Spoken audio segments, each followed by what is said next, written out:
Bismillahirrahmanirrahim. Assalamualaikum warahmatullahi wabarakatuh. Kembali lagi bersama saya Narti Hidayah SPD, calon guru penggerak angkatan 10 dari SMP 2 Koto Kampar Hulu, Kabupaten Kampar. Saya merupakan calon guru penggerak angkatan 10 di bawah bimbingan fasilitator saya Pak Jaini SPD MM dan pengajar praktik Pak Khairul Amri SPD. Baiklah, saya akan memaparkan mengenai koneksi antar materi, kesimpulan dan refleksi modul 11 mengenai filosofi Ki Hajar Dewantara. Pendidikan dan pengajaran tidaklah sama.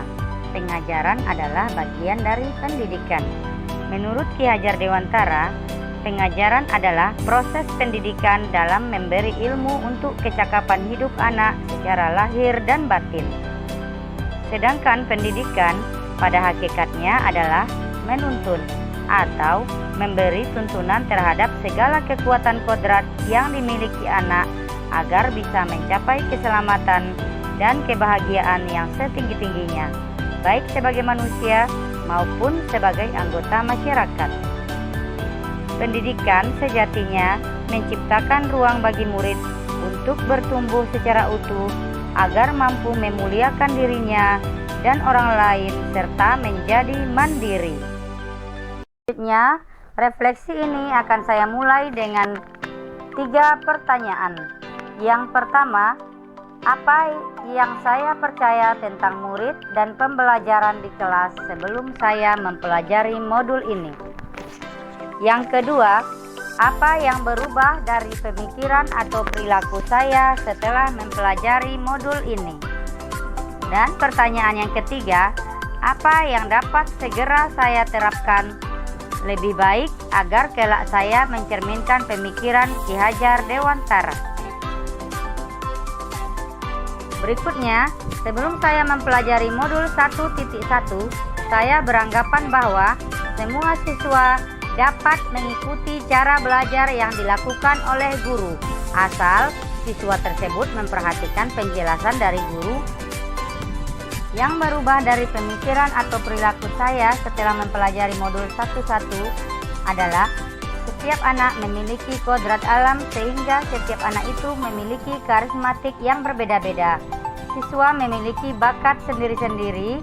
Sebagai subjek dalam pembelajaran di kelas, tugas seorang guru pendidik adalah menuntun agar dia dapat mengembangkan kodrat alam tersebut sesuai dengan kodrat zaman. Berikutnya, sebelum saya mempelajari modul 1.1, saya beranggapan bahwa semua siswa dapat mengikuti cara belajar yang dilakukan oleh guru, asal siswa tersebut memperhatikan penjelasan dari guru dan rajin berlatih.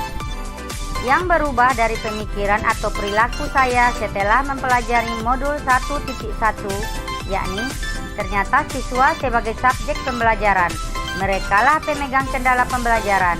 Pendidik harus memfasilitasi belajar siswa atau sebagai fasilitator siswa agar mereka dapat menjadi manusia yang seutuhnya. Sebelum saya mempelajari modul 1.1, saya beranggapan bahwa tugas guru di kelas adalah mentransfer ilmu yang dimiliki kepada murid. Dan yang berubah dari pemikiran atau perilaku saya setelah mempelajari modul 1.1 adalah ternyata tugas guru yang sebenarnya adalah membuat siswa memahami pentingnya pemahaman pelajaran yang dipelajari dan menumbuhkan budi pekerti siswa, membantu mereka mengidentifikasi manfaatnya bagi diri sendiri dan orang lain. Hal ini mengisyaratkan adanya proses pemaknaan materi, bukan hanya sekedar menguasai materi saja. Sebelum saya mempelajari modul 1.1, saya beranggapan bahwa dalam penilaian harus lebih berfokus pada penilaian pengetahuan atau kognitif. Dan yang berubah dari pemikiran atau perilaku saya setelah mempelajari modul 1.1, yakni ternyata dalam penilaian kita tidak boleh menilai pengetahuan atau kognitif saja, tapi juga harus menilai sikap dan keterampilannya, karena ketiga penilaian itu merupakan kesatuan yang tidak dapat dipisahkan. Selain itu, pendidik juga harus bisa menumbuhkan budi pekerti siswa dan jadi tauladan yang baik bagi siswanya. Baiklah, selanjutnya saya akan menjelaskan kegiatan pembelajaran yang biasa saya lakukan sebelum mempelajari modul 1.1,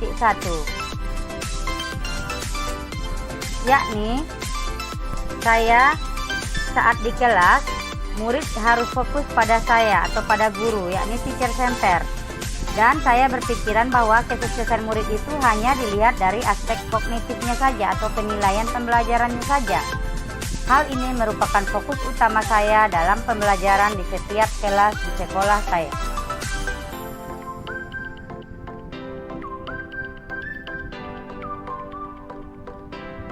Di dalam kelas saya hanya fokus pada pembelajaran saya saja dan bagaimana supaya anak menjadi tenang di dalam kelas tanpa menghiraukan faktor-faktor lainnya.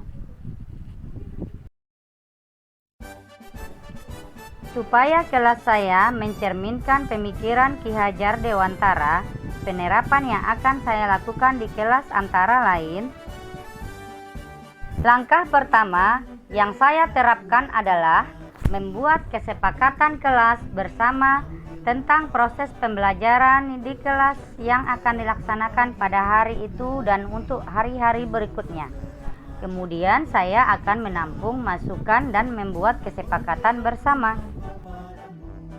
Selanjutnya, saya akan menjadikan mereka subjek pembelajaran yang bisa mengeksplor apa yang mereka mau tentang ilmu yang mereka pelajari, tanpa adanya paksaan dan dengan cara yang mereka sukai. Berikutnya, saya juga harus melakukan pengembangan diri agar menguasai strategi-strategi pembelajaran dan teknologi dalam pembelajaran. Saya akan mengikuti seminar, webinar, pelatihan, dan lain-lain dalam bidang pendidikan. Saya juga akan merancang pembelajaran yang interaktif dan menyenangkan, menerapkan mereka belajar dengan mengaitkan dengan profil pelajar Pancasila. Saya tidak lagi menuntut siswa, akan tetapi saya akan menuntun mereka menuju tujuan hidup mereka. Guru harus bisa menjadi teladan bagi siswanya, karena guru adalah sosok yang digugu dan ditiru. Selain itu, guru juga harus bisa menerapkan semboyan Ki Hajar Dewantara, yakni yang pertama Ingarso Sungtulodo, yang kedua Ing Madya Mangunkarsa, yang ketiga Tutwuri Handayani. Baiklah, selanjutnya saya akan memberikan kesimpulan saya tentang koneksi antar materi. Menurut saya, dasar-dasar pemikiran Ki Hajar Dewantara ini harus segera kita terapkan dan laksanakan dalam proses pembelajaran di kelas ataupun di sekolah. Kita perlu selalu ingat bahwa anak sudah membawa kodratnya dari lahir, yakni kodrat alam dan kodrat zaman. Pendidikan harus menuntun siswa sesuai dengan minat dan bakatnya. Pendidikan bukan hanya ilmu akademik saja, namun perlu penanaman budi pekerti yang luhur. Pendidikan sehat sejatinya berhamba pada anak, namun tetap mengutamakan adab. Setelah itu barulah ilmu. Demikianlah pemaparan dari saya mengenai koneksi antar materi, refleksi, dan apa yang akan saya rencanakan untuk kedepannya. Sekian, atas perhatiannya saya ucapkan terima kasih. Salam guru penggerak. Assalamualaikum warahmatullahi wabarakatuh. Belajar bergerak berbagi untuk negeri, kita menjalin kolaborasi. Belajar bergerak berbagi untuk negeri, demi bakti pada Ibu Pertiwi.